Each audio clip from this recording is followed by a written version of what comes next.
Hi, this is Nick Morris from the University of Maryland Medical Center Shock Trauma Hospital, and I'm here at the NCS 2023 annual meeting for our live at annual podcast. This is the first of hopefully many podcasts where we'll have session speakers, we'll do reviews from the day, and try to pick out some real pearls that will help people at home who aren't attending live, or even people at the meeting who didn't have the opportunity to get their questions answered. So I'm here today live with Ali Seifi, who had one of the very first sessions of the morning on blood pressure after stroke. Ali, thanks so much. It was a wonderful session. I was there. Maybe you could start by introducing yourself and giving us just a very brief synopsis of your session today. Thank you. I'm Ali Seifi. I'm the professor of neurocritical care at University of Texas in San Antonio. So this morning, actually, I had a talk about the blood pressure control in stroke and neurocritical care. And particularly, my section was emphasizing on blood pressure variability and fluctuation during the patient admissions at the hospital, and how this variable can impact the patient outcomes, such as the mortality and the functional outcome of the patient after these variabilities of the blood pressure, which is something for years, the scientists all working on absolute number of the systolic blood pressure or mean blood pressure, which one is more important, and or like what blood pressure number is the magic number that we should keep our patient at that number or below that number. However, recently there is a shift of the transition toward focusing more on fluctuation of the blood pressure and the importance of this on the patient outcome, which I discussed this morning about this.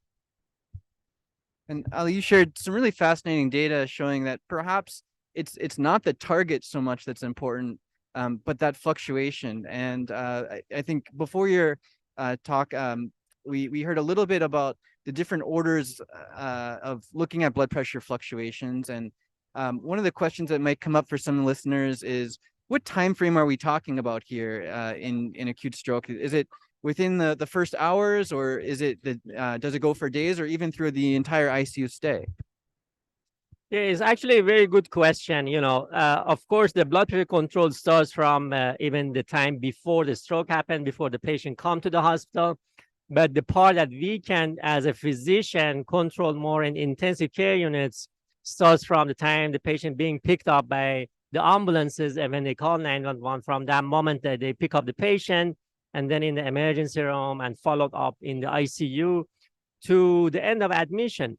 However, the very first few days of the ICU admission is the important part that most of these studies that they looked into the data that it was during the first few days of admission, which was very relevant and associated with outcomes of the patients. Of course, blood pressure before and after admission also is important, but there is no data about those before and after. And during your session, you shared a meta-analysis that you completed comparing nicardipine and clevidipine. Do you mind sharing with the listeners what your findings were from that meta-analysis? Yeah.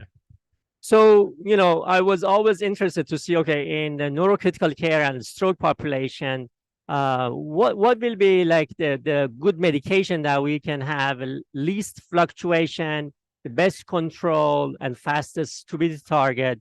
Most of medication currently using for stroke are either nicardipine or clevidipine, which I started to do a meta-analysis. So in that meta-analysis I did for the patient on stroke, there are only about like 5 studies that have been published that we could include, because most of the others, they were kind of very biased. So from these 5 that we combined together, conclusion was pretty much these 2 medications are head-to-head as far as the timing to the target. Although clevidipine was about 23 minutes faster to reach the target, however, statistically, there was no difference between nicardipine and clevidipine. And as far as all the other parameters, they were very similar. The only one which statistically and significantly was better for clevidipine was the volume, which was statistically lower than nicardipine. So the bigger conclusion, I would say, I can say it's kind of unfortunate when we reviewed as a meta-analysis, reviewing all the current literature.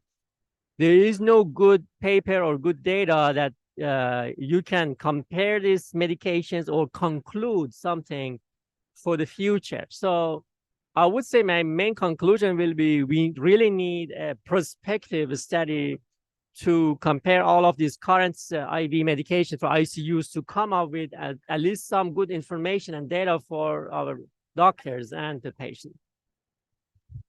Great. And I think the $1 million question here is causation versus association, whether these fluctuations are simply a marker of injury severity, or whether these are modifiable factors that we can change to improve patient outcomes. And so as you see it, you mentioned a prospective study. What are the real research priorities looking forward into blood pressure variability in stroke?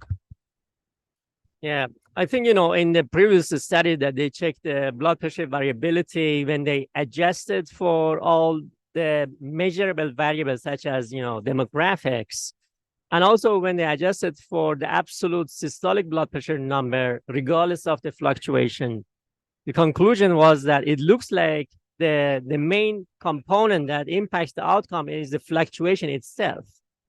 So now the question is that, is this the blood fluctuation directly itself that impacts the outcome, or is the fluctuation causing something which that something is the one that impacting the patient outcome?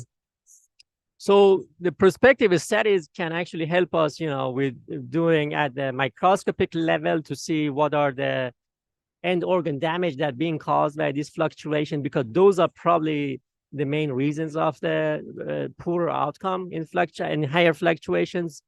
But I think really there is not enough data, and this is going to be helpful if we can do such a research. Wonderful. And then lastly, to wrap up, as I see it, there's multiple different things at play here. So there's patient factors, there's treatment factors, and you've worked on this a little bit in your meta-analysis, but there's also human and systems factors. So I would imagine, for instance, that nursing ratios might affect blood pressure variability, or overall ICU acuity. Do we know anything about these behavioral human factors or systems factors and how they relate to blood pressure fluctuations after stroke? Yeah, actually, that's a very good question, and I will add also to the human factors, also the having protocols versus not having protocols, because even in this meta-analysis we found like the protocols between the different hospitals that they have been published is very, very different. And not only the protocol, and as you say, also the human factors, because you may see an institution that the nurses or even the ER physicians, they are more promptive to go control the blood pressure, and in another institution, maybe, I don't know, because of the lack of enough human people to help, or lack of the residents or physicians, the things are being slowed. So, and piggyback to this question, I would add also AI. So with artificial intelligence, it will be very helpful and interesting to find all of these missing information in between, to find, okay, what are the real lacking data reasons in this, to find the reasoning behind this. Excellent. Well, thank you so much for your time, and congratulations on an excellent session. And we look forward to hearing more from you and your team in research on blood pressure variability and fluctuations after stroke. Thank you. Thank you so much.